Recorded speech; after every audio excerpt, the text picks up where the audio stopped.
विश्व अल्पसंख्यक अधिकार दिवस के मौके पर बोले सीएम पुष्कर सिंह धामी, जन जन तक पहुंचाई जाए जन कल्याणकारी योजनाएं। देहरादून में हुआ भव्य कार्यक्रम।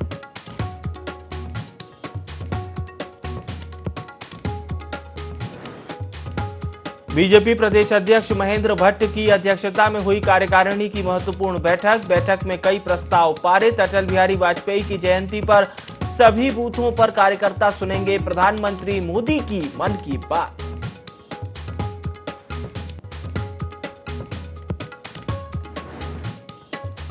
सितारगंज चीकाघाट में कार और बाइक की भिड़ंत, बाइक सवार 2 लोग गंभीर रूप से घायल। प्राथमिक उपचार के बाद किया दोनों को हायर सेंटर रेफर।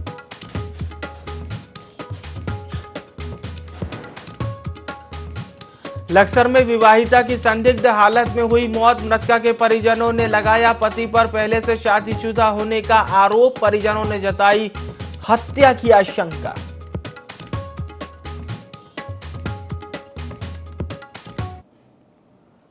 नमस्कार, देवभूमि लाइव में आप सभी का बहुत स्वागत है। आपके साथ मैं हूं विवेक पांडे। खबरें उत्तराखंड की।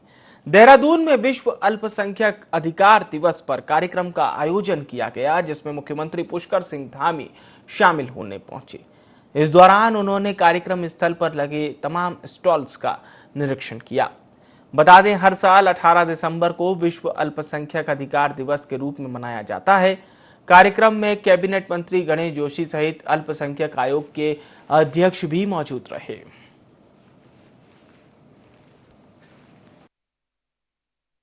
पहले तो आज अल्पसंख्यक जो अधिकार दिवस है उसकी सभी को बधाई देता हूँ, शुभकामनाएं देता हूँ। आज हमारा देश माननीय प्रधानमंत्री मोदी जी के नेतृत्व में हर वर्ग के उत्थान के लिए काम कर रहा है। और पहले के समय में विकास योजनाएं केवल कुछ लोगों के लिए होती थी, तुष्टीकरण के लिए होती थी। आज जो माननीय प्रधानमंत्री मोदी जी का मंत्र है, सबका साथ, सबका विकास, सबका विश्वास और सबका प्रयास, इस आधार पर योजनाएं हो रही हैं और हर वर्ग के लिए आज योजनाएं चल रही हैं। हर वर्ग के उत्थान के लिए काम हो रहा है और संपूर्ण देश के संपूर्ण रहने वाले सभी निवासियों के लिए, सभी नागरिकों के लिए लगातार इस दिवस पर काम हो रहा है। इस दिवस पर सभी के उत्थान का हम लोगों ने संकल्प लिया है, सभी के लिए।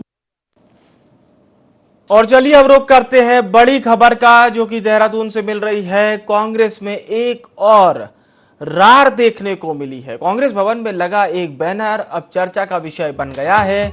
बैनर में कांग्रेस नेता हरेंद्र सिंह लाडी को शुभकामनाएं दी गई हैं। उत्तराखंड कांग्रेस कमेटी का अध्यक्ष बनाए जाने पर यह शुभकामनाएं दी हैं। हरेंद्र सिंह लाडी को हाल ही में किसान कांग्रेस का प्रदेश अध्यक्ष बनाया गया है। नेता प्रतिपक्ष यशपाल आर्य के करीबी हैं लाडी।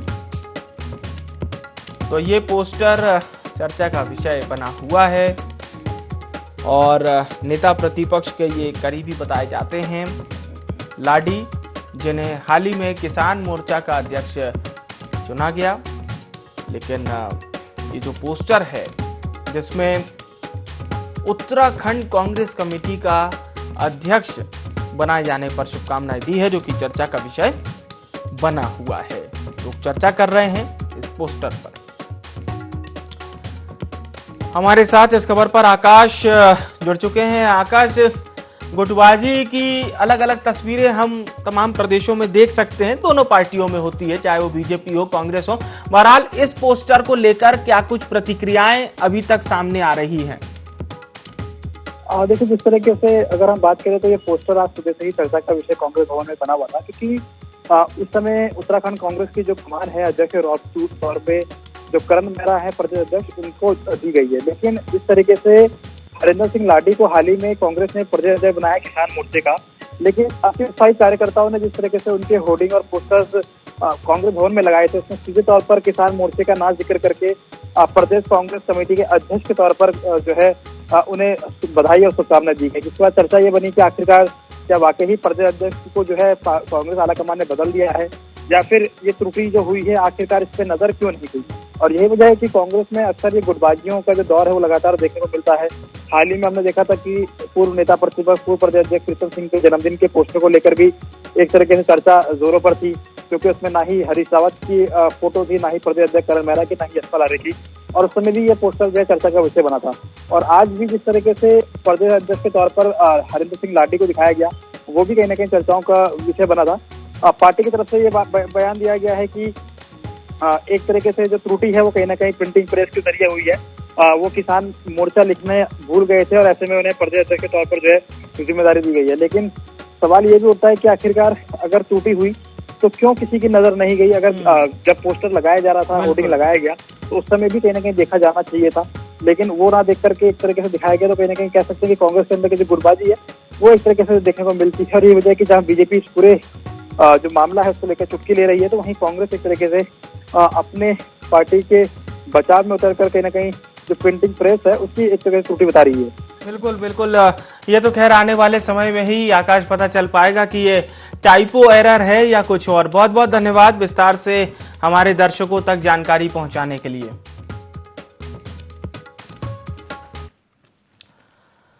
सितारगंज में लंबे समय से नशे के खिलाफ अभियान चलाया जा रहा है। इसी के चलते पुलिस ने छापामार कार्रवाई की।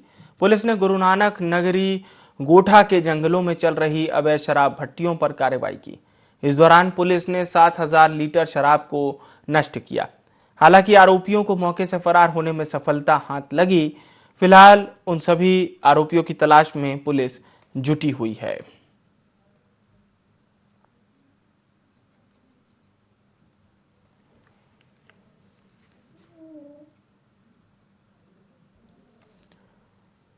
तो नशे के खिलाफ ये पुलिस का अभियान है। 7,000 लीटर शराब को नष्ट किया गया। आरोपियों की तलाश में फिलहाल पुलिस जुटी हुई है। ये तमाम छापामार कार्रवाई पुलिस ने की है, क्योंकि आप तस्वीरों में भी देख सकते हैं किस तरह से ये तमाम कार्रवाई हुई। नशे के खिलाफ ये अभियान पुलिस का बताया जा रहा है। तनवीर हमारे साथ इस खबर पर जुड़ चुके हैं। तनवीर, पहले तो ये बताइए, इतनी बड़ी मात्रा में शराब यहाँ पर बरामद की गई, क्या पहले से जानकारी मिल रही थी इस तरह की? सर बिल्कुल, जैसा कि बता दूं, उधम सिंह नगर में एसएसपी मंजुनाथ टीसी के आदेश पे लगातार शराब व्यापारी हो या शराब बनाने वाले हो, शराब भेजने वाले हो, उन पे लगातार कार्रवाई की जा रही है। अब जैसा कि हालांकि पुलिस ने लगातार छापेमारी स्टार्ट की, तो छापेमारी के बाद कहीं ना कहीं देखा गया कि गुरु नानक नगरी एक जंगल का एरिया है और जंगल के एरिया से सर उसमें एक छापेमारी की जाती है और भारी मात्रा में जो कारखाने टाइप की जो भट्टियां थी, पुलिस उसको नष्ट करती है, तोड़ती है और बनाने वाले जो थे वो फरार हो जाते हैं। कहीं ना कहीं पुलिस उनकी तलाश में जुटी रहती है। अब बड़ा सवाल सर ये देखने वाली बात ये है कि जंगलात की भूमि पे शराब की भट्टियां, कारखाना जो वहाँ पे चलाते हैं शराब व्यापारी, तो जंगलात को कोई शुद्ध नहीं होती। हालांकि देखा जाए कि 3 विभाग इसमें लगे हुए हैं, आबकारी विभाग हो गया, जंगलात हो गया, पुलिस महकमा हो गया। तो पुलिस तो बाखूबी अपना काम करती हुई नजर आती है। कहीं ना कहीं आबकारी विभाग हो गया या जंगलात की भूमि पे ये लोग जो अपने कारखाना टाइप फैक्ट्री बनाते हैं, तो जंगलात को क्या सर एक बड़ा सवाल सोचने वाला है, क्या इसकी शुद्ध नहीं होगी? बिल्कुल बिल्कुल, बहुत अहम बात आपने कही है। बहुत बहुत शुक्रिया तनवीर, विस्तार से जानकारी हमारे दर्शकों तक पहुंचाने के लिए आपका। और चलिए अब बात करते हैं उधम सिंह नगर की। तराई पश्चिम वन प्रभाग में वन विभाग की टीम ने प्रतिबंधित लकड़ियां जब्त की हैं। जसपुर काशीपुर हाईवे पर प्रतिबंधित लकड़ी से भरा एक ट्रैक्टर ट्रॉली पकड़ा गया। आपको बता दें, वन विभाग की टीम फिलहाल आगे की जांच में जुट गई है।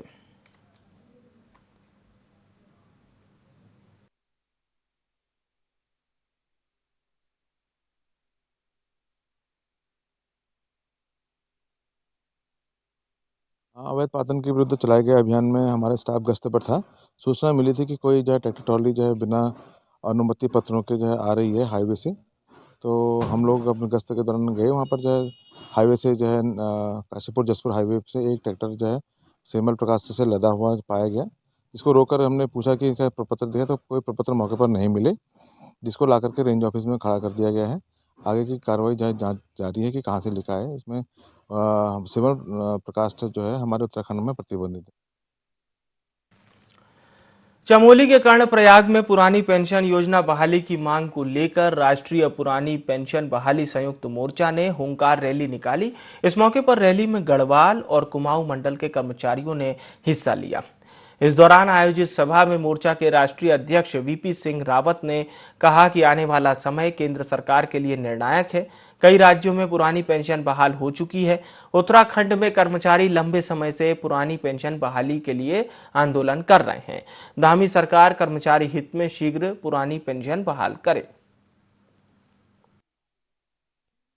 से हम ये संदेश देना चाहते हैं कि आगामी लोकसभा चुनाव की तैयारी राष्ट्रीय पुरानी पेंशन बहाली संयुक्त मोर्चा के माध्यम से हो चुकी है। यदि कार्मिकों के हित में पुरानी पेंशन बहाली नहीं की जाती है तो आने वाले समय में सरकार को कार्मिकों का गंभीर रोष का सामना करना पड़ेगा। हम ये चाहते हैं कि उत्तराखंड सरकार भी जो है इससे जाग जाए और हमारी पेंशन को बहाल करे, क्योंकि आगामी लोकसभा चुनाव बहुत जल्दी 24 में होने जा रहे हैं और हम कर्मचारी इस रैली के माध्यम से ये जताना चाहते हैं कि हम कर्मचारी जो है अगर एक हो जाए हम सरकार का तख्ता पलट कर सकते हैं। मैं सभी साथियों से निवेदन करता हूं कि इस पुरानी पेंशन बहाली के लिए अधिक से अधिक अपना योगदान दें।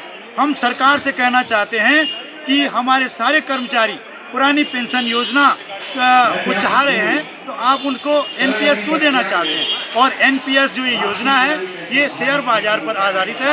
हमारा कोई भी कर्मचारी पुरानी पेंशन बहाली को चाहता है, नई पेंशन का विरोध करता है और नई पेंशन बहाली जो है ये हमारे साथ धोखा है। केंद्र सरकार और राज्य सरकार से निवेदन करना चाहते हैं, यदि हमें पुरानी पेंशन से बहाल न किया गया तो हम सड़कों पर उतर जाएंगे। हमारे जो सारे परिवार हैं, अब हम जो है एक हुंकार रैली के माध्यम से सरकार को चेताना चाहते हैं कि आज दो अभी दो और हमारी पुरानी पेंशन बहाल करो।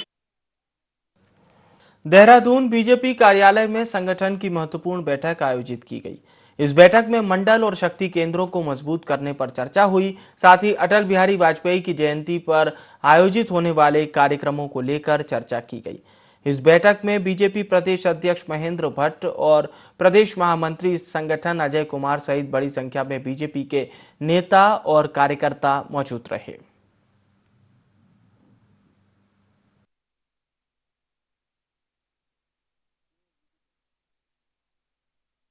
जिले की कार्य समिति और मोर्चा की प्रदेश पदाधिकारी की घोषणा हमने कर दी है। उसी संदर्भ में आज हमारी वर्चुअल मीटिंग थी।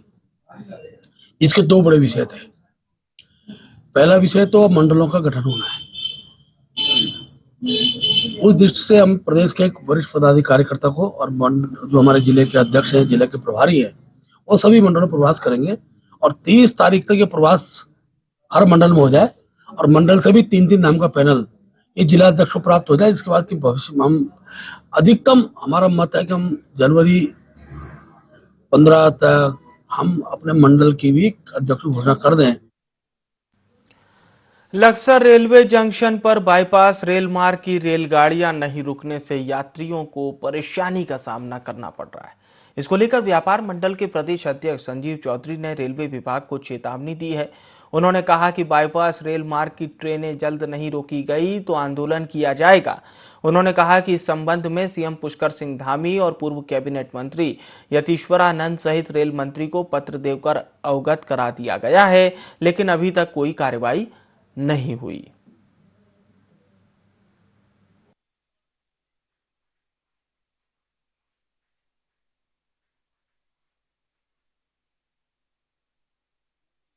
हमारी माननीय मुख्यमंत्री जी से, माननीय स्वामी यतीश्वरानंद जी जो पूर्व कैबिनेट मंत्री हैं, उनके माध्यम से अभी वार्ता हम केंद्र सरकार से रेल मंत्री जी से करने वाले हैं और लिखित तौर पे तो हमने दे दिया है, लेकिन हम प्रत्यक्ष रूप से जाकर केंद्र से ये मांग करने वाले हैं कि उन ट्रेनों को यहाँ से निकाला जाए और नहीं मांगे पूरी होती है तो निश्चित तौर पर व्यापार मंडल केवल लक्सर का ही नहीं, हमारी अन्य जिले की इस जिले की इकाइयां भी इस आंदोलन में उनके साथ देंगी, लक्सर व्यापार मंडल का सहयोग करेंगी।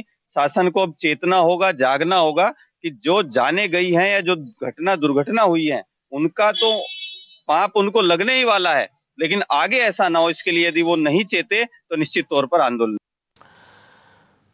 सितारगंज चीगा घाट के पास कार और बाइक की जबरदस्त टक्कर हो गई, जिसमें बाइक सवार दोनों युवक गंभीर रूप से घायल हो गए। वहीं घायलों को स्थानीय लोगों ने सामुदायिक स्वास्थ्य केंद्र पहुंचाया, जहां से उन्हें उपचार के लिए हल्द्वानी रेफर किया गया। वहीं अभी तक दोनों बाइक सवारों की कोई पहचान नहीं हो पाई है। दो अज्ञात व्यक्तियों को सतारगंज सीएचसी में लाया गया था 108 द्वारा, जिनके सर में गंभीर चोट थी और मेजर ब्लीडिंग हो रही थी, जिनको प्राइमरी उपचार के बाद हमने सुशीला तिवारी के लिए रेफर किया है। दोनों ही अभी ज्ञात है, कोई इनका वो नहीं है। बाकी हमने पुलिस को सूचना भेज दी है। लक्सर में संदिग्ध परिस्थितियों में विवाहिता की मौत हो गई। घटना की खबर मिलते ही रायसी चौकी पुलिस मौके पर पहुंची और शव को पीएम के लिए भिजवाया। वहीं मृतका के परिजनों ने ससुराल वालों पर हत्या का आरोप लगाया और कार्रवाई की मांग की। परिजनों के बयान के आधार पर पुलिस मामला दर्ज कर जांच में जुट गई है।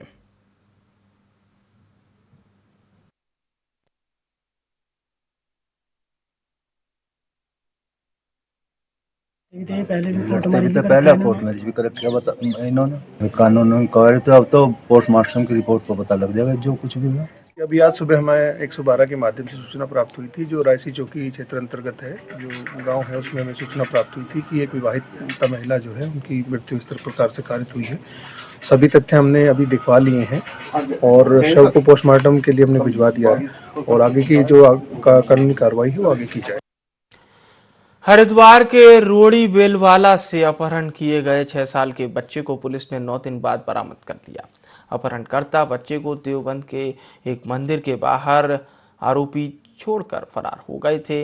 बच्चे के सही सलामत मिलने के बाद माता पिता की खुशी का ठिकाना नहीं है। इस मामले में एसएसपी ने कहा कि इसके पीछे बच्चों की किडनैपिंग करने वाला गिरोह भी हो सकता है। जल्द ही इसका पता लगाकर गिरोह का भंडाफोड़ किया जाएगा।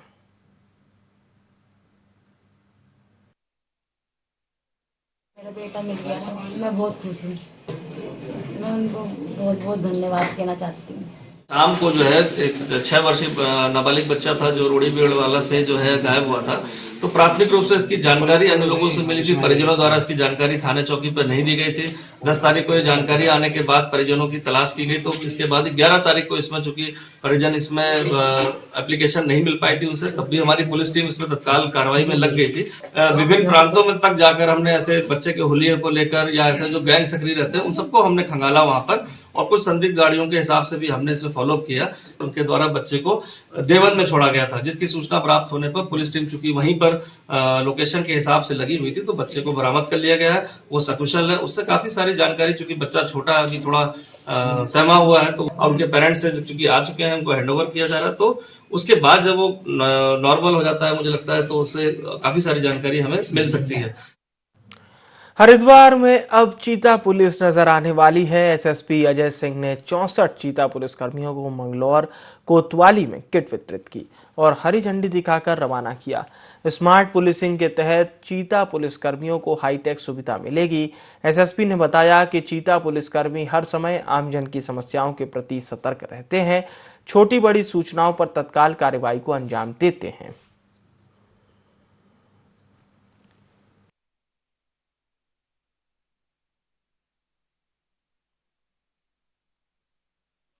देहात क्षेत्र का एक प्रोग्राम था इसमें, जिसमें देहात क्षेत्र में जो हमारे चीता मोबाइल चलती है और जो सभी सूचनाओं पर, खासकर जो हमारे क्राइम से, अपराध से हो, झगड़े से हो, उस पर तुरंत रिएक्शन के लिए जाते हैं। तो ये स्मार्ट पुलिसिंग के कॉन्सेप्ट में आता है कि अच्छे से उनकी ड्रेसेस हों, उनको अपने वेपन रखने के लिए अच्छी किट मिले, उनका मोबाइल भी रहे, उसमें डायरी भी रहे। तो इसको देखते हुए किट का डिस्ट्रीब्यूशन भी था। यहाँ 64 पुलिसकर्मी जो थे चीता में लगे, उनको किया गया। और साथ ही साथ इसमें फिनोलेक्स कंपनी के द्वारा एक बोलेरो वाहन भी दिया गया पुलिस को अपने CSR फंड से, जो पुलिस को यूज़ आने के कारण वो जनता के प्रयोग में या कहीं ऑफिसर को यूज़ करने में या थाने में यूज़ करने में सहायता होती है, जो पूर्व में भी उनके द्वारा ऐसे वाहन उपलब्ध कराया गया है। तो मेन पर्पस था कि सभी कर्मचारियों से एक बार मिल लेना, उनको स्मार्ट पुलिसिंग के तहत ये किट बांटना, और साथ ही साथ जो चीता मोबाइल में है इनकी सुविधाओं को देखते हुए कि अपने वेपन, अन्य चीज़ों को ठीक से रख पाए, इसलिए ये आज ये प्रोग्राम यहाँ पर रखा गया। बाजपुर के बेरिया तिराहे पर भाजपा कार्यकर्ताओं ने पाकिस्तान का पुतला फूंका। इस दौरान भाजपा कार्यकर्ताओं ने पाकिस्तान के खिलाफ जमकर नारेबाजी की और पाकिस्तान के विदेश मंत्री से भारत के प्रधानमंत्री नरेंद्र मोदी से माफी मांगने की बात कही। बता दें कि बाजपुर के रामलीला मैदान में भाजपा कार्यकर्ता और एकत्रित हुए थे, जहां पर भाजपा कार्यकर्ताओं ने पाकिस्तान के विदेश मंत्री बिलावल भुट्टो द्वारा भारत के प्रधानमंत्री को कहे गए अपशब्दों पर नाराजगी व्यक्त की। मंत्री माननीय नरेंद्र मोदी जी को पाकिस्तान के विदेश मंत्री बिलावल भुट्टो द्वारा अपशब्द कहे गए हैं, उसके विरोध में आज भारतीय जनता पार्टी के कार्यकर्ता यहाँ पर उनका पुतला दहन का यहाँ पर कार्यक्रम किया जा रहा है और पूरा देश निंदा करता है भुट्टो की कि उन्होंने हमारे देश के प्रधानमंत्री के लिए इस टाइप के अपशब्द बोले हैं और उसके विरोध में पूरा भारतीय जनता पार्टी परिवार आज उसका पुतला दहन यहाँ पर करने जा रहा है और पूर्ण रूप से उनकी निंदा करते हैं और पाकिस्तान को माफ़ी मांगनी चाहिए। पाकिस्तान पूरी तरीके से बौखला गया है। उन्हें हमारे माननीय लोकप्रिय यशस्वी और हर दिल के जो अजीज हैं, ऐसे हमारे माननीय प्रधानमंत्री मोदी जी की जो लोकप्रियता है उससे वो बौखला गया है, दिमागी संतुलन वो उसने खो दिया है। पाकिस्तान ने जो भी अपशब्द हमारे माननीय प्रधानमंत्री जी के लिए कहे हैं, हम उनका पुतला फूंक रहे हैं पाकिस्तान का, और उनके विदेश मंत्री दिमागी संतुलन खो बैठे हैं। भारत चीन सीमा पर बढ़ते तनाव को लेकर कांग्रेस सांसद राहुल गांधी ने मोदी सरकार पर सवाल खड़े किए, जिसके जवाब में उत्तराखंड के सीएम पुष्कर सिंह धामी ने राहुल गांधी पर जमकर हमला बोला। सीएम धामी ने कहा कि राहुल गांधी से कुछ भी अच्छा होने की उम्मीद ही नहीं की जा सकती है। उन्होंने हमेशा हमारी सेना का मनोबल तोड़ने की बात कही है। इसके साथ ही साथ उन्होंने कहा कि राजीव गांधी फाउंडेशन को चीन से मिल रही आर्थिक सहायता ही राहुल गांधी की चीनी सेना के प्रति लगाव का कारण है।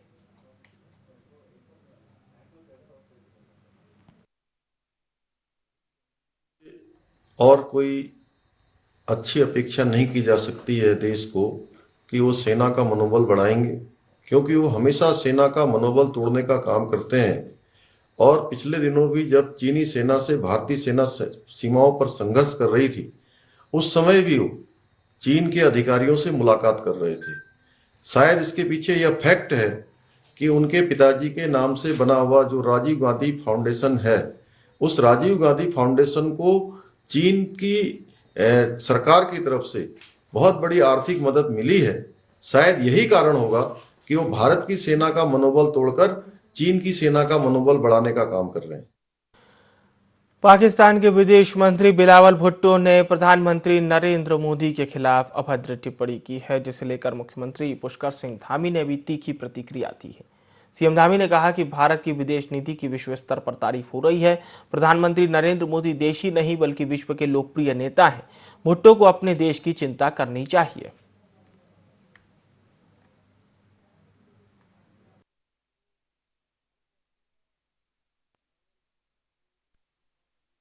और बेनजीर भुट्टो ये एक वंश परंपरा और जिसके खिलाफ माननीय प्रधानमंत्री मोदी जी ने वंशवाद के खिलाफ और तमाम प्रकार के जो परिवारवाद के खिलाफ जो देश के अंदर एक अभियान शुरू किया है, वह भी इसके पोषक रहे हैं। इसलिए आज प्रधानमंत्री मोदी जी केवल हिंदुस्तान के ही नहीं बल्कि दुनिया के सबसे बड़े नेता हैं, दुनिया के सर्वाधिक लोकप्रिय नेता हैं। इस प्रकार का बयान जहां 135 करोड़ भारतवासियों का अपमान है, वहीं पाकिस्तान की जो अंदरूनी राजनीति है, पाकिस्तान जो खोखला होता जा रहा है, बर्बादी के कगार पर खड़ा है, वो अपने पाकिस्तान के अंदर इतनी बातों का ध्यान दिया होता तो उन्हें इस प्रकार का बयान नहीं देना पड़ता। हम बिलावल भुट्टो जैसे लोगों का नाम भी नहीं लेना चाहते। और इस बुलेटिन में फिलहाल के लिए इतना ही। मुझे आने विवेक को दीजिए इजाजत। नमस्कार।